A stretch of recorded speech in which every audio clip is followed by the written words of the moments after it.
Sábado Verde, radio y podcast, en la radio pública de la ciudad de Buenos Aires. Gisela Constantino es licenciada en psicología. Bueno, justamente es especialista en promoción y protección de los derechos de los más chicos y de los adolescentes en entornos digitales.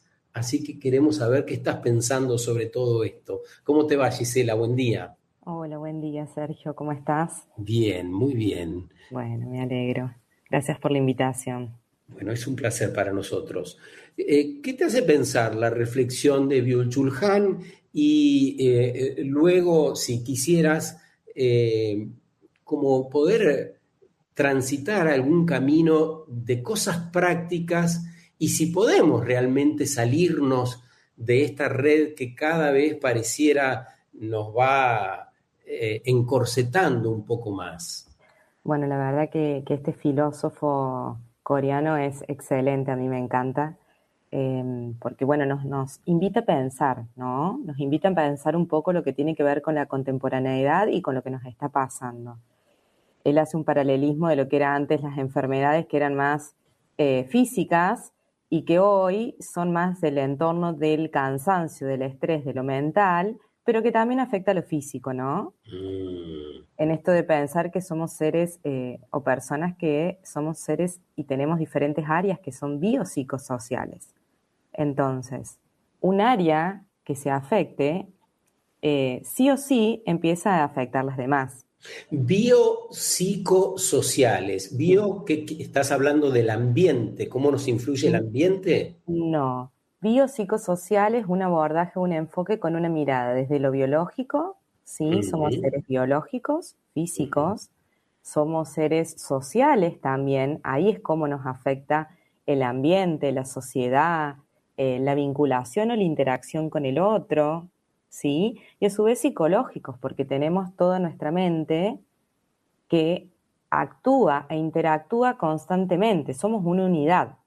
Eso es lo que por ahí perdemos un poco de vista, ¿no? Claro. Ahora, esa definición de lo biológico también podría hacernos pensar que estamos genuinamente emparentados con todo lo viviente que tenemos en derredor, con las plantas, con los animales, con todos los ecosistemas. A veces viste que el hombre como especie tiende a pensarse disociado de todo el reino viviente o el resto de los reinos vivientes.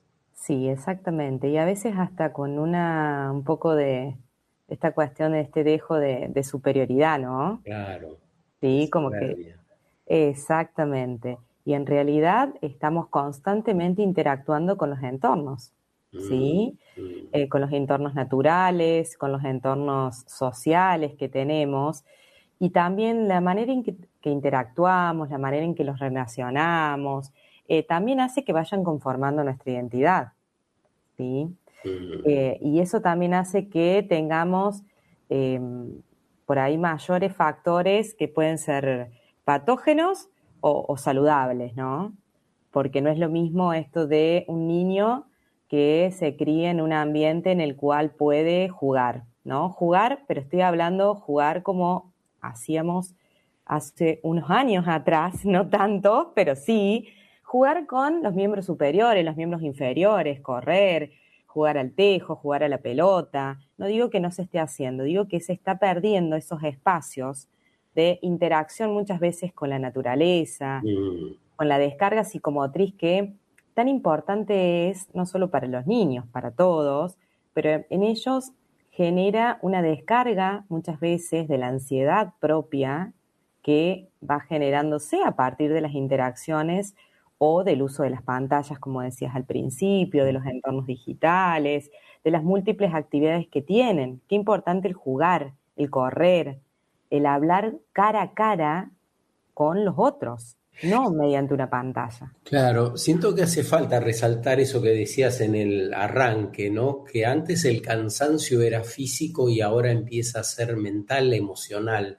Claro, yo me acuerdo, mi papá trabajaba en el campo y siempre tuvo problemas de cintura, porque yo creo que en su infancia hasta llegó a recoger el maíz a mano. Y entonces era agacharse todo el tiempo, o hacer la huerta, o ordeñar. Entonces era un cansancio físico, venía molido algunos días de sus horas de trabajo, especialmente cuando había cosecha, y era un dolor físico.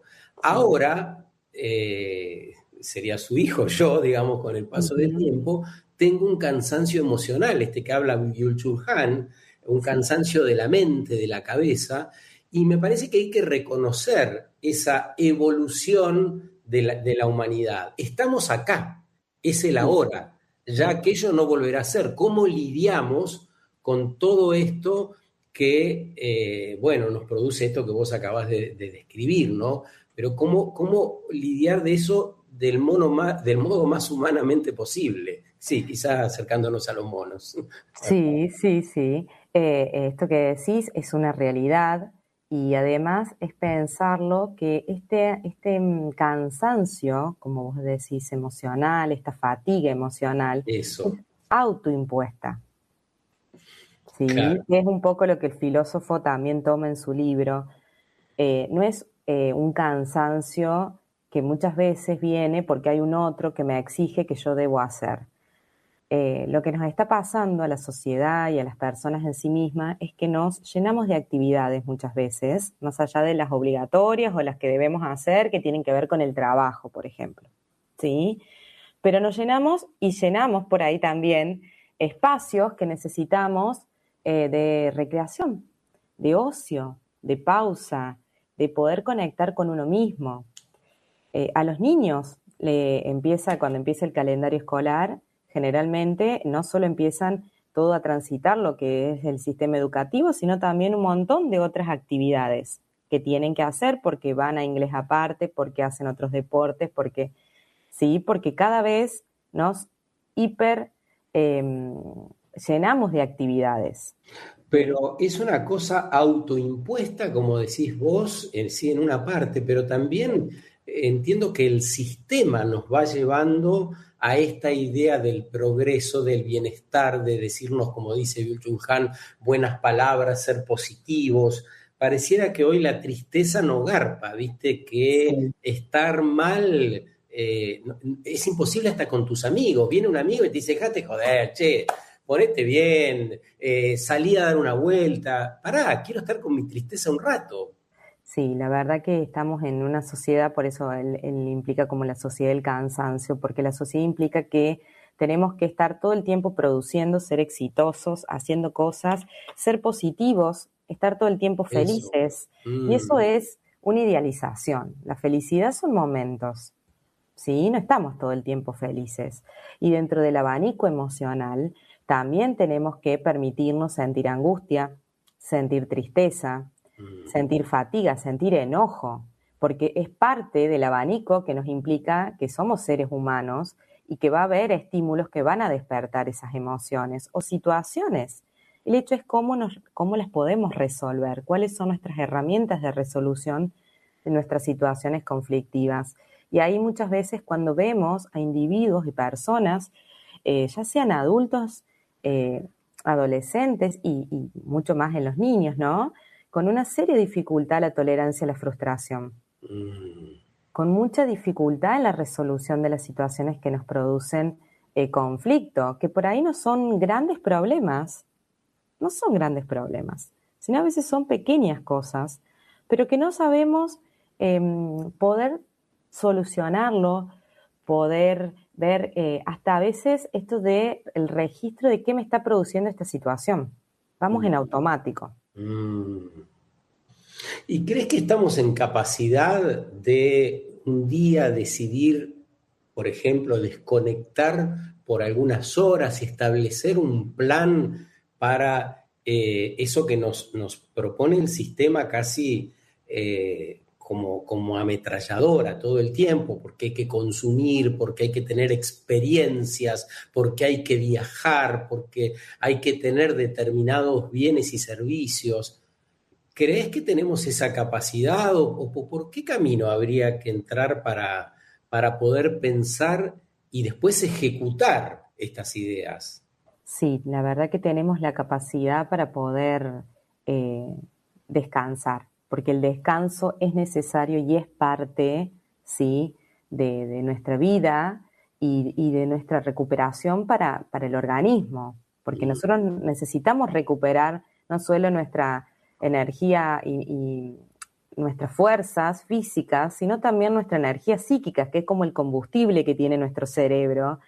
Y es posible siempre y cuando uno sea consciente primero de el ritmo y las actividades que esté realizando y del registro que nos está diciendo nuestro cuerpo qué es lo que estamos necesitando.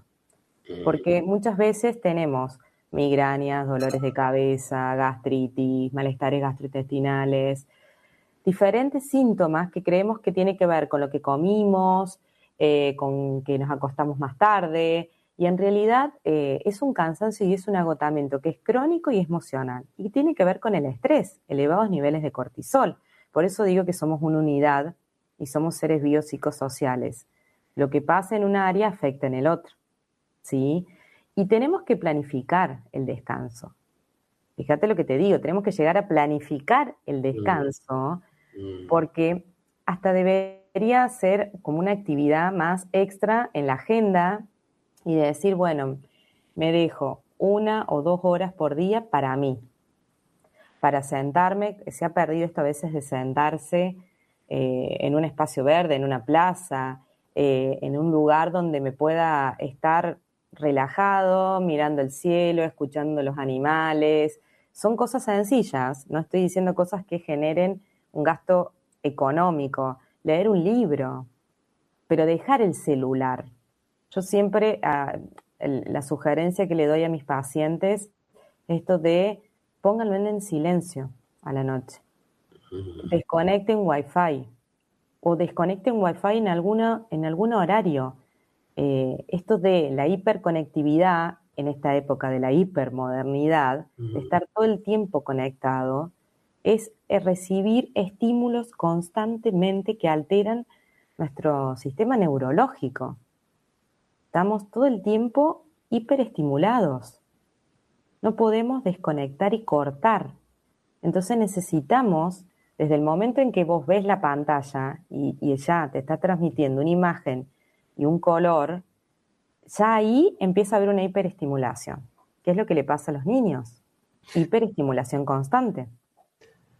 Claro, y en el medio aparece la necesidad, claro, vos lo dijiste con otras palabras, ¿no? De gestionar el tiempo, la gestión del tiempo, especialmente las personas que vivimos en las grandes ciudades. Tampoco es fácil encontrarse con el otro. No sé, encontrarte con un amigo puede demandar capaz que 1 hora y media de viaje, porque estás en un lugar y te tenés que encontrar en un punto medio y después tenés que volver. Si vas de tu casa o en el trabajo, implica una serie de cuestiones que hoy entran en juego porque cada minuto es súper valioso. Pero claro, por otro lado, dilapidamos por ahí scrolleando. 1 hora, Claro, 2, más. ese es el tiempo, ¿no? ¿Promedio? Sí. Y generalmente más, entre 3 y 5 horas, porque a veces uno pierde la noción de que entras 10 minutos, seguís haciendo algo, después entras otros 10 minutos o 15 o 20, seguís haciendo algo, hasta en los tiempos de descanso en el trabajo. O sea, no es que estás comiendo tranquilo, estás con el celular en la mano generalmente. Vas en un tren, van con el celular en la mano. En colectivo, lo mismo. Hasta caminando, hay adolescentes que vos los ves que parecen, yo por ahí digo como niños zombies, porque van caminando con el celular en la mano y no van viendo ni observando a su alrededor que pisan, si no pisan, si viene un auto, si viene una persona, si pasa eso. Entonces eso es del estar en automático. Pero lo importante es esto de poder juntarme con un otro, charlar, hablar en cara a cara. Yo tengo una hija que es adolescente. ¿Vos dónde vivís, Gisela? Yo en Córdoba, en Río Cuarto. Qué lindo Río Cuarto. Sí, sí, acá tenemos otro ritmo. Acá todavía se duerme la siesta. Claro. Dentro de todo. Me decía que tenés una hija adolescente. Tengo una hija adolescente y por ahí lo que veo es esto de que cuando se juntan, otra vez le decía, bueno, esto de son 5 o 6, hablen entre ustedes. No estén con el celular, la tenés al lado. O sea, se están mandando memes, se están... Sí. ¿Entendés? Fíjate vos lo que es una cosa que parece...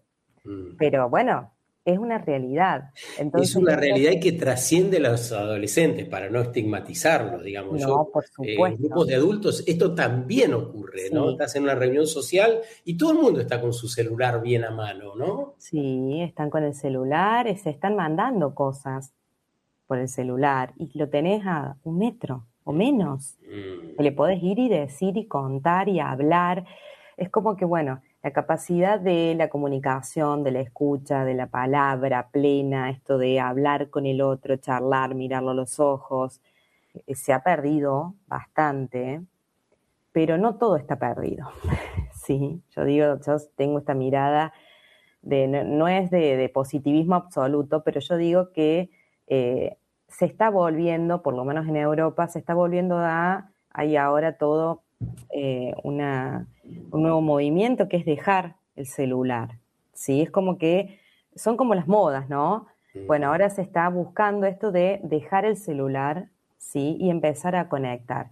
Y lo primero que tenemos que hacer es conectar con nosotros mismos. Si no tenemos un registro de nosotros, si no ampliamos nuestro amor propio, si no sabemos qué queremos, qué deseamos, qué nos gusta, qué queremos en este momento, ¿sí?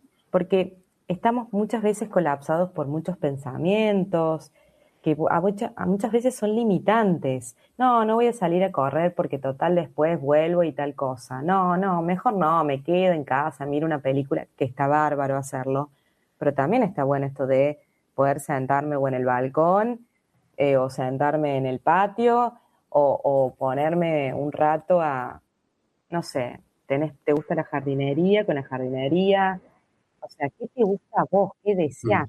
Gisela, ¿y cuál es esta dinámica que se produce en Europa? Esto de dejar el celular. ¿Lo dejan por algunas horas? ¿Le quitan algunas aplicaciones? ¿Qué implica dejar el celular? Sí, lo que están haciendo primero es que en los colegios están prácticamente limitando y casi ya no Ah, se podría utilizar el leí eso, celular. sí. Ahora ¿Sí? en el Reino Unido, ¿no? Sí, que es algo que también se va a aplicar creo que este año aquí en Argentina, esto de limitar, ¿por qué? Pues estábamos en esta cultura digital y el teléfono celular se podía y se puede utilizar siempre que tenga un fin de aprendizaje Claro. en instituciones educativas, pero esto generaba un montón de otros riesgos, ¿sí? Mucha vulneración de derechos, porque por ahí se tomaban imágenes, videos, se enviaban cosas durante los horarios educativos, que los chicos tenían que estar en el colegio. Yo también asesoro una institución educativa y lo veo constantemente. Es más, hasta los papás por ahí no se dan cuenta en esto de tener tan naturalizado el uso del celular, de mandarle a su hijo un mensaje cuando sabe que está en el colegio preguntándole qué querés comer. ¿Sí? Entonces, bueno, es esto de No poder. nos damos cuenta, ¿sabés que es inconsciente todo eso? Sí, Ahora que me está decís, totalmente naturalizado. sí, Esto estamos tratando de educar digitalmente, ¿no? Porque es una educación digital a los niños y a los adolescentes en el uso del celular y muchas veces somos los adultos quienes estamos con más necesidad de aprender a usarlo y a usarlo bien y también para acompañar a nuestros hijos. claro. Bueno, Gisela, lindo todo lo que nos contás, mucha información, nos van a ir cayendo las fichas, supongo, Sí, cuando hablo en plural, hablo de las personas que nos están escuchando, quién sabe dónde. sí. Interesante poder compartir todo esto y replicarlo. Escuchaba de fondo, ¿tenés pollitos o son pájaros? Son pájaros. Yo vivo en un barrio que tiene mucho espacio. Bueno, yo elegí también vivir en un lugar así porque me gusta mucho el contacto con la naturaleza. Entonces puedo salir a caminar cuando tengo mis espacios, me hago mis espacios para salir a caminar, para salir a correr y mientras voy corriendo a veces voy viendo lechuzas, voy viendo los teros, por eso escuchas el sonido. Bueno, nos quedamos con parte de tu impronta, con parte de tu vida cotidiana tan linda que al menos nos compartís en un fragmento y te aseguro que nos hace muy bien acá en la ciudad. Un Bueno, abrazo grande, que tengas un buen muchísimas día. gracias. Muchísimas gracias por la invitación, Sergio, y bueno, para todos ustedes también, que tengan un lindo día. Y esto de pensar qué estoy necesitando hoy para desconectar. ¿Qué puedo hacer? Ahí está, vamos por ahí. Abrazo. Abrazo. Gisela Constantino, desde Río Cuarto, Córdoba, donde vive, rodeada de pájaros. Licenciada en psicología, ella es especialista en la promoción y protección de los derechos que tienen los nenes, las nenas, los adolescentes en entornos digitales, y nos decía que asesora también una escuela. Bueno, son cosas muy actuales, muy de este tiempo, que es cierto, la escuchamos muchas veces o escuchamos abordajes similares, pero todavía falta que permee dentro de lo que somos. Estas conductas, parte de las que señalaba Gisela, ocurren de modo automático. Los pibes, pero también los adultos. Necesitamos quizá, como decía Byung-Chul Han, detenernos, porque cuando uno se detiene puede mirar en perspectiva, entre otras cosas. Podríamos mirar la sociedad que conformamos y por ahí decidir cambiar. Sábado Verde, radio y podcast, en la radio pública de la ciudad de Buenos Aires.